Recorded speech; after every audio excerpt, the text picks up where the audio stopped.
Assalamu alaikum. Welcome back, class. So last time we learned about the mass action law, okay, and mass action law was about the concentration of the free electrons, okay, and the concentration of the holes in a semiconductor material. That the product of the concentration of the free electrons and the hole is equal to the Ni square, and Ni is the intrinsic carrier concentration, okay. So now we will, in this lecture, we will try to learn about that how we can actually calculate the concentration of the holes, okay, in an N-type material, and the concentration of the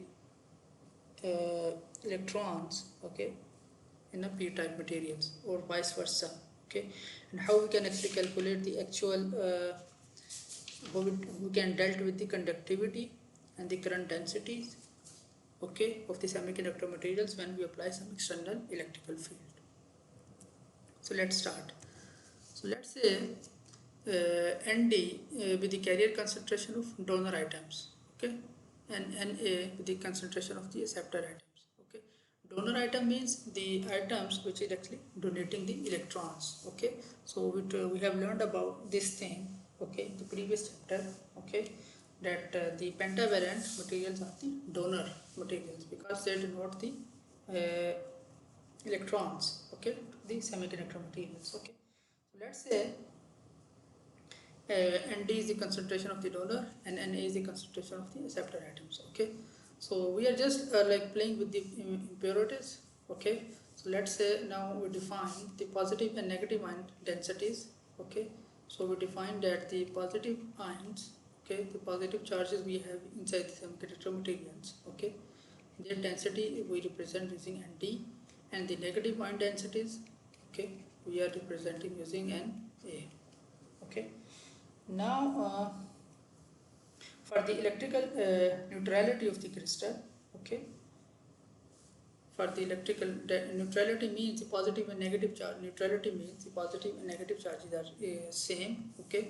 So to ensure that thing, okay, we have to make sure that the Nd, okay, that the density of the positive electrons, okay, with the concentration of the holes, okay, is equal to the density of the negative electron with the concentration of the electrons, okay.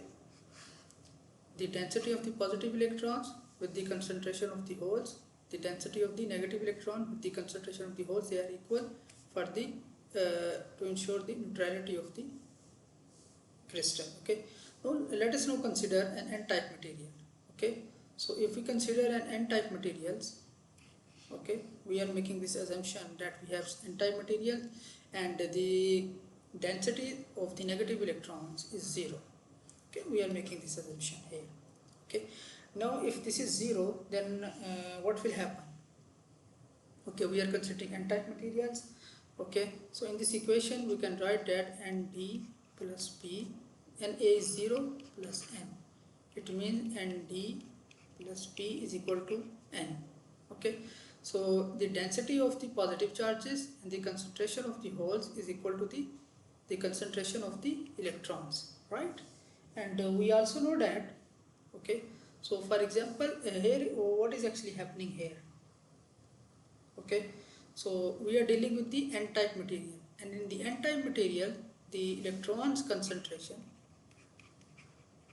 will be much higher than the holes concentration, right, because this is an N-type material, okay. Or in other way I can say that the N will be much higher than P. If N is much higher than P, then we can write that Nd is approximately equal to N, okay. So basically the density of the positive electrons is approximately equal to the concentration of the electrons in an N-type material, okay. Or if we go opposite, okay, in the P-type material the concentration of the holes will be approximately equal to the density of the electrons, negative charges, okay. So these are the two important derivations which we can derive from this, that in the N-type material the concentration of the electrons is equal to the density of the positive charges, okay. In the p-type material, the concentration of holes is equal to the density of the negative charges approximately. Okay. Now, if you want to calculate the concentration, okay, the concentration of the n-type semiconductor material. So we know that from the mass action law that the concentration of the negative, the electron concentration and holes concentration is equal to the intrinsic carrier concentration square, right? And you want to calculate the concentration of holes P here. So P can be calculated by dividing the Ni square divided by N. Okay, for N is what? For the n-type material, you know that, okay, the concentration of electrons is approximately equal to the positive ion densities, right? And vice versa. Okay, if you want to go opposite, okay, you want to calculate the concentration of the electrons for p-type material, it will be equal to the Ni squared divided by the P. Okay, and we learned in the last slide for the p-type material, the concentration of ore is approximately equal to the negative ion densities. Okay, so by using these two formulas, we can calculate the concentration of the holes. Okay, holes in an n-type material and the concentration of the electrons in a p-type material. Okay, by just like knowing the positive and negative ion charge densities. Okay, and this is one example that we have an n-type silicon bar, okay, at 300K temperature. That is let's say it's a thermal equilibrium temperature. Donor concentration is 5 into 10 to the power 14 per centimeter cube. Okay, so donor concentration means, so we have n-type semiconductor material. Okay, so this is actually Nd into 5 into 14 centimeter cube. Okay, so this is given, determine the electron and the hole concentration. Okay, so we have to calculate the concentration. Okay, so when we talk about the concentration, we are talking about the N and P. When we talk about the densities, we are talking about the Nd and Na.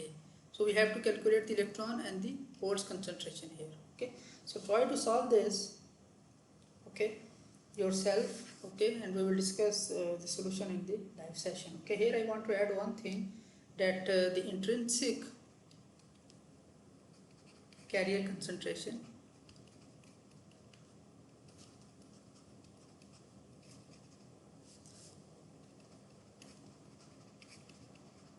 for the silicon atom, okay, this value is equal to 1.45 into power 10. Okay, this is actually not mentioned in the question, but this is the general value. Okay, so know that. So using this, try to calculate the concentration of electron and the holes here. Okay, now let's have a look at some more details about the conductivity of the semiconductor materials. Okay, so usually we have seen the difference between the metal and semiconductor material. So the metal are usually unipolar. Okay, because the conductors, okay, usually the current flows by the means of charges. Okay, and usually it's mainly due to the electrons. Okay, only due to the electrons only. So that's why we call them unipolar. But in the semiconductor, we have seen that we have the majority carrier and the minority carrier. Okay, for example, in the n-type material, okay, if we talk about the n-type material, okay, so the majority carrier are electrons and the minority carriers are holes. Okay, so basically in semiconductor material, we have two kinds of two charged particles, okay, which will be flowing in the opposite directions. Okay, so we have two positive charges and negative charges flow in the semiconductor material. That's why it's called bipolar. Okay, however, when we applied some external electrical field, okay, then electrons, and of course they are moving in opposite directions, okay, but the current due to them will be in the net current due to them will be in the same direction. Okay, let's try to understand this thing here. For example, this is our silicon bar here. Okay, so we have supplied some external battery here.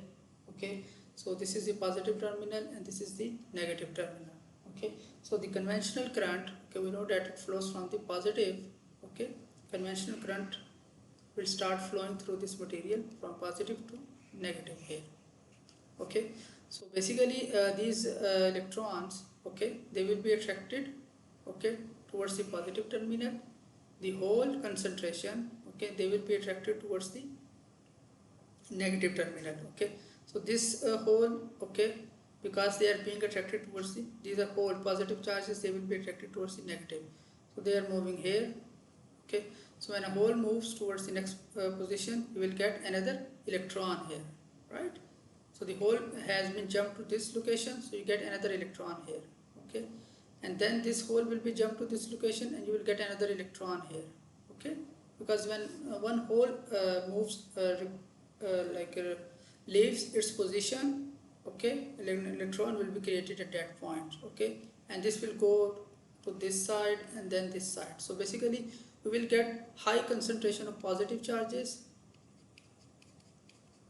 holes at this side, and we will get the high concentration of the negative charges at this side. Okay, and this is happening as soon as we are connecting the external source. Okay, and eventually, okay, when this has been occurred, then actual the net current will be start flowing from the conventional current from positive to the negative side. Okay, so initially we have two kinds of the currents, okay, two kinds of the flow, electron and the hole conduction, but eventually then finally we will have the conventional current flowing through the circuit. Okay, this is just telling the same story. Okay, and now we have learned that if we have a semiconductor material and we apply some external source, okay, so when we apply some external source, for example battery here, so basically we are applying some electrical field. Okay, and that electrical field will actually have changed the concentration, okay, of the placement, okay, the positions of the charges inside the semiconductor material, and we are getting the net flow of the current in the semiconductor materials. Okay, so now we want to learn that, so basically how the characteristics of the materials are changing with the applied electrical field, and we categorize that thing in the form of the current density. Okay, that how the current density is changing, okay, when we apply some external electrical field. So current density, J is referred as the current density. Okay, and current density have a relationship with the external electrical field with the conductivity. Okay, that the conductivity of the material multiply with the external electrical field, it will be equal to the current density of the materials. Okay, and in the semiconductor materials, we know that we have two kinds of the materials. Okay, the positive the electrons and the holes. Okay, so basically we can replace this conductivity with their concentration. Okay, for example, I can write here that we get the electron concentration, okay, which we know we usually represent using N. So we have the mobility of the electrons, we represent using mu N, okay, multiply by the charge of the electrons. Okay, so this is the we are getting the electrical electron component of the current density. Okay, electron concentration, mobility of the electron, and the charge. Okay, this is the electron component of the current density, and similarly we can calculate the hole component of the current density, and that will be equal to the hole concentration multiplied with the mobility of the holes. Okay, we represent using mu p multiplied with the charge on the holes. Okay, and if we combine both of them, okay, that will be actually equal to the conductivity of the material. Okay, and this equation is actually representing this thing. Okay, so here N we know that is the magnitude of the free electron concentration, mu N represent the mobility of the electrons. Okay, and P is the concentration of the holes, mu P is the mobility of the holes. Mobility means how the electrons, like the electrons are moving faster or slower. Okay, what is the speed of the movement of the electron and holes? That is actually defined by the mobility in the material. Okay, and Q is the charge of the electrons. okay, and usually the value of the Q is taken as 1.6 into 10 to the power minus 19 coulombs. Okay, that is a typical value of the Q. And this whole thing, as I explained earlier, it can be taken as the conductivity of the material.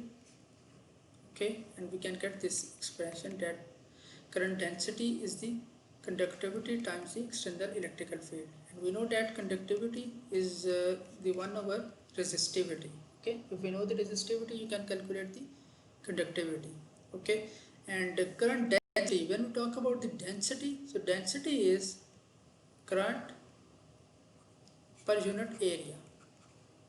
Okay, density always, like whenever we say the density, we are talking about the concentration of that thing. Current density, current per unit area. Okay, or in other way I can write this, that density is current divided by area. Okay, these are just like some expressions. And if you're talking about the pure semiconductor materials, okay, for the pure semiconductor materials, we make this assumption that the concentration of the electrons and protons is equal to the intrinsic semiconductor. Okay, the concentration of the electron and hole is equal to the intrinsic carrier concentration. Okay, so these are this is just the very important expression. Okay, the current density for the applied electrical field, and we will solve an example relevant to this one in the live session. Thank you very much for your time.